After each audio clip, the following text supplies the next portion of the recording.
Hi everyone, it's Natalie with DesignToTheNines.com, and today I'm going to show you how to install a curtain rod.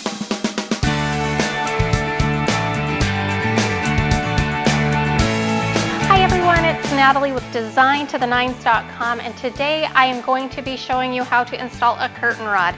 I've got draperies ready to go in, but nothing to hang them on, and we've got a new subdivision being built right behind our house, and who wants to look at that all the time, and who wants to be living in a fishbowl? In addition, drapery offers a beautiful finished look to any room, and it's just time to do it. So let's get started. Okay, so I wanted to go over some of the items that you're going to need to install the curtain rod. Of course, the curtain rod itself. Make sure you have all of the hardware that goes with it. You should have 3 brackets, one for each end and in the middle for support, and all of the screws and the drywall anchors, as well as a measuring tape, and then a pen, of course, to mark where you're going to put it. And then it's nice if you have a stud finder on hand. There are so many cheesy jokes that I could do with that, but it's good to have and handy to have around. A level, just to make sure everything is nice and level.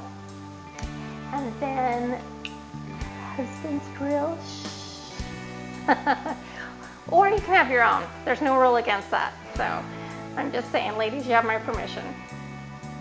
And that's what we need to get started. Okay, so the rule typically is about 3 to 6 inches outside the edge of the sill. Now I'm gonna push that a little bit because I want the inside of the curtain to barely fall right there, making it seem even bigger because I don't want to block any of the windows. The reason you put them on the outside is because it creates a bigger window effect, and by placing it too close to the edge and having the curtain fall in here, it really cuts your window down in half, so you don't want to do that. But I want to just push the envelope a little bit and I'm going to do 9 inches. And so that's about 3 inches over the rule, but we can fudge a little bit.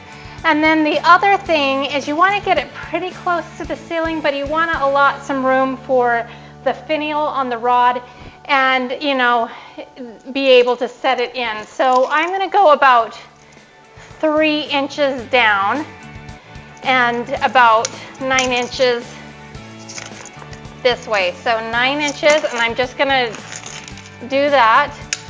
And 3 inches. So this is approximately where we're going to put our bracket. I just made a little bit of a mark. But before we do that, we want to make sure we're not going to hit any studs.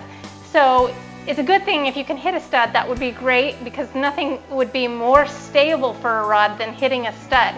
If not, you can use the drywall brackets, but they won't drill in nicely, so we just want to make sure we're not going to run into anything. So we just do that. So we're just inside of the stud, so we're not going to hit a stud, so we're going to use a drywall bracket. Okay, so now we're going to get our bracket going. Going to take our original mark right here of about 3 inches down and 9 inches out, and that's going to be the top of our bracket. So then, before I make any marks officially, I'm going to take my level and make sure our bracket lines up. And it does. So now I'm going to make my marks. And I kind of mark the whole inside of the circle.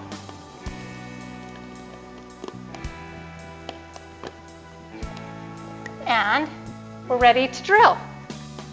Okay, so we're ready to go. And we want to pre-drill the holes because we're going to put a drywall anchor in. Now they do have drywall anchors now that are self-setting, but these ones are not, so we got to pre-drill the hole. So we're going to go where we marked it, make sure it's lined up, and go ahead and drill.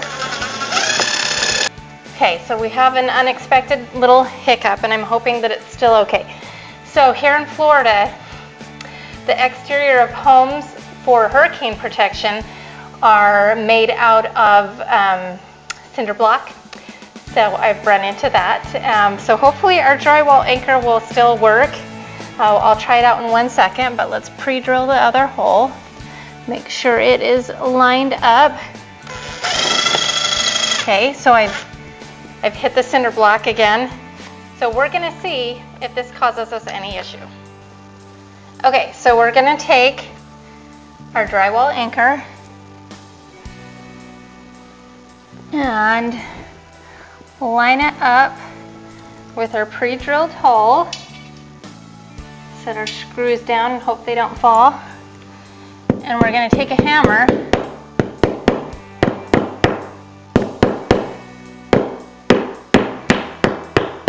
Okay, so we have just enough room. The drywall anchor went in without a hitch, so we're good. So that's a relief. So we'll put in our other one. Just pop them in like this. So now we've got our drywall anchors. Now we're gonna switch out the head of this. I hope we don't fall here. Just kidding. Safety first. So what I like to do is just get them in going by hand first, so that they're there, and then we'll finish them off. And actually, I'm not going to put this bottom one in yet because it will make it easier to screw this in.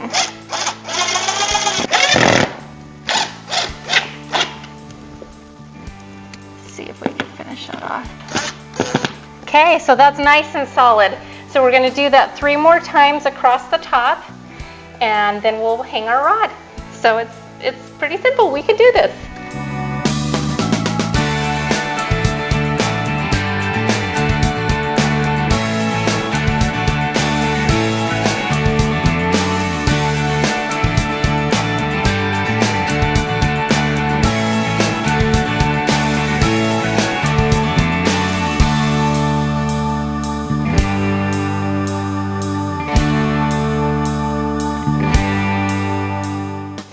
Okay, so I am done hanging my curtains. You can see the rod is securely fastened, but I want to show you something. Okay, so obviously my curtains are way too short. Way too short. Okay, so I do know that my panels need to touch the floor. I bought them this way. I knew that they weren't going to be long enough, but that is okay because I have fabric that I'm going to insert into each one of these panels. It's going to not only give it a custom look, but it's going to make them touch the floor and all nice and proper. But I'm really excited about that. That's an upcoming tutorial, so make sure you watch that. So now you know how to install the rod. I've got to do it in a few other locations in the room. And so for more great tutorials, make sure you subscribe to my channel. Make sure you follow me on all of the major social media outlets, and then make sure you check out my website, designtoth9s.com. Thanks so much for watching, and come back for more great tutorials.